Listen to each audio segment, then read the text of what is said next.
आधुनिक भारत के इतिहास में अगर किसी एक महान देशभक्त, स्वातंत्र्य वीर, प्रबुद्ध चिंतक, कवि, इतिहासकार और नेता के चरित्र की सुनियोजित चारित्रिक हत्या की गई है तो वह कोई और नहीं, विनायक दामोदर सावरकर ही थे। कांग्रेसियों और वामपंथियों ने झूठे प्रचार से उनके धवल व्यक्तित्व को मलिन करने के तमाम प्रयास किए, लेकिन इतिहास में एक विचित्र शक्ति होती है, वह कभी न कभी सत्य को उधेड़ कर सामने रख देता है।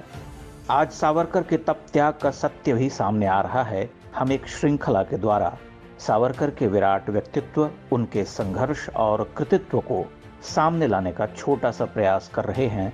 यह उस प्रयास की पहली कड़ी है।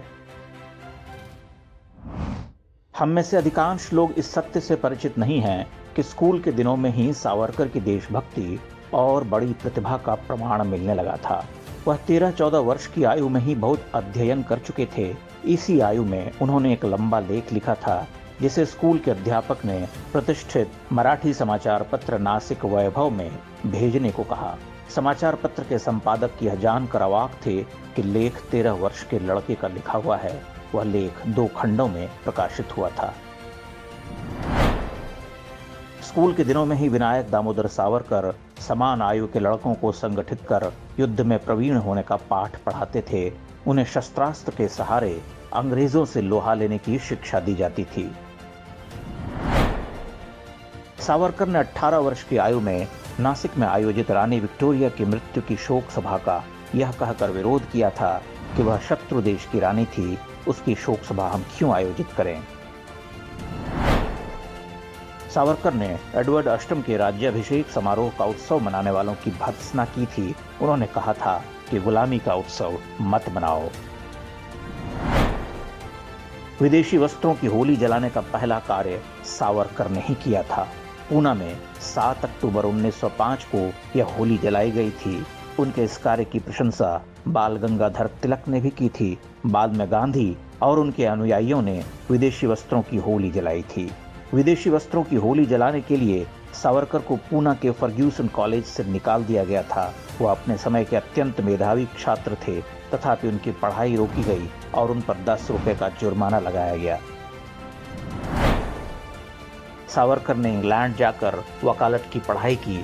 ब्रिटेन की ग्रेज इन की परीक्षा पास करने के बाद उन्होंने ब्रिटेन की राज सत्ता के प्रति वफादारी की शपथ नहीं ली थी, जिस कारण उन्हें वकील की उपाधि नहीं मिली। एक तरह से सावरकर की पूरी पढ़ाई को स्कूली स्तर पर ला करके छोड़ दिया गया था। सावरकर ने पहली बार 1857 के स्वतंत्रता संग्राम को गदर कहे जाने के षड्यंत्र से मुक्त किया था। उन्होंने बड़ी कठिनाई और बड़े खतरों का सामना करते हुए तब 1857 का स्वातंत्र्य समर नामक पुस्तक लिखी थी। पुस्तक के छपने से पहले ही इस पर ब्रिटेन की संसद ने प्रतिबंध लगा दिया था। 1857 का स्वातंत्र्य समर विदेशों में प्रकाशित हुआ। भारत में महान स्वतंत्रता सेनानी भगत सिंह ने इसे छपवाया था। भारतीय क्रांतिकारियों के लिए यह पुस्तक पवित्र धर्म ग्रंथ से कम नहीं थी। सावरकर पहले ऐसे क्रांतिकारी थे जिन्हें अंग्रेजों ने 2 आजीवन कारावास की सजा सुनाई थी। विनायक दामोदर सावरकर ने अपने बड़े भाई गणेश सावरकर के साथ सेल्युलर जेल की सजा काटी थी। सावरकर के इंग्लैंड जाने और आजीवन कारावास भोगने के 12-13 वर्षों के कालखंड में उन पर विपत्तियों का पहाड़ टूटा। उनके 4 वर्ष के बच्चे की मृत्यु हो गई। बड़े भाई की संतानें मर गईं। उनकी माता समान आदरणीय भाभी के प्राण छूट गए। पूरा घर विकट आर्थिक तंगियों से जूझता रहा, जबकि वे एक धनवान पिता के घर में जन्म लिए थे। सावरकर उस जेल में लगभग 10.5 वर्ष तक रहे। अनगिन यातनाएं झेली थीं। बैल की तरह कोल्हू चलाकर रोज 30-35 पाउंड तेल निकाला था। उन्हें बेड़ियों में जकड़ कर रखा जाता था। वह जेल की एकाकी काल कोठरी में बंद कर दिए जाते थे, जहां महीनों तक किसी और कैदी का चेहरा तक नहीं दिखाई देता था। उन्हें पशुओं से भी खराब भोजन दिया जाता था। सावरकर के साथ सेल्युलर जेल में बंद सभी राजनीतिक कैदियों को पहले रिहा कर दिया गया था, जबकि उन्हें सबसे बाद में छोड़ा गया।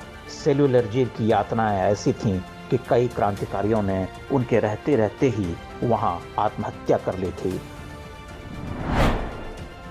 सावरकर ने सेल्युलर जेल के राक्षस जैसे जेलर बैरी से निरंतर संघर्ष किया, सभी क्रांतिकारियों कैदियों को हड़ताल के लिए प्रेरित किया। उनके ही कठोर संघर्षों और यातनाओं का परिणाम यह हुआ कि सावरकर के वहां रहते ही जेल सुधार शुरू हो गए थे।